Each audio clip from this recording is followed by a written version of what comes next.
तो आपण मैंने केन्ता अच्छा मुझे आशा करूँ आपण मैंने बहुत भल थे और मुझे भी भल अच्छे। तो आज वीडियो जेना कि खास बात की तो वीडियो के लास्ट तक देखे जेन मैंने मोर चैनल के सब्सक्राइब नहीं करते जल्दी से जल्दी सब्सक्राइब करूँ जेना कि सम्बलपुरी नुआ अपडेट मैंने आनसी।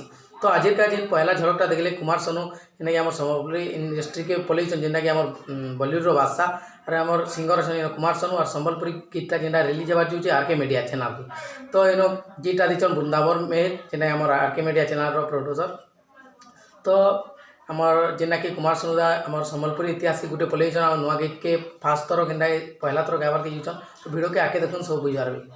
हाँ आज्ञा मैंने आम इन देखबार के पेचु जेनटा कि आम कुमार सोनूर जेनटा कि बॉलीवुड बादशाह जेनटा कि आम बॉलीवुड ओल्ड सॉन्ग मैंने गईछन आ बहुत टे सॉन्ग टे भी गईछन आ बॉलीवुड गोटे एक्टर टे भी आम बॉलीवुड बादशाह। तो आमर पहला थर आम देखबार के पेचु जेनटा कि पश्चिम ओडिशा तो सॉन्गटा हूँ सम्बलपुरी गीत आरो आमर जेनटा कि म्यूजिक दिशन वृंदावन में जेनटा कि सिंगर आमर कुमार सोनू जन और सम्बलपुरी गीत टे गाइबे जेनटा कि आमर आरके मीडिया चैनल रे सेटा पाइबार के आमे पाइमा। तो आरके मीडिया चैनल के सब्सक्राइब कर देतुन और मोर चैनल रे जेन माने भी नुआ अछन तो मोर चैनल के भी सब्सक्राइब करतुन एंता एंता नुआ नुआ अपडेट पाइबार की।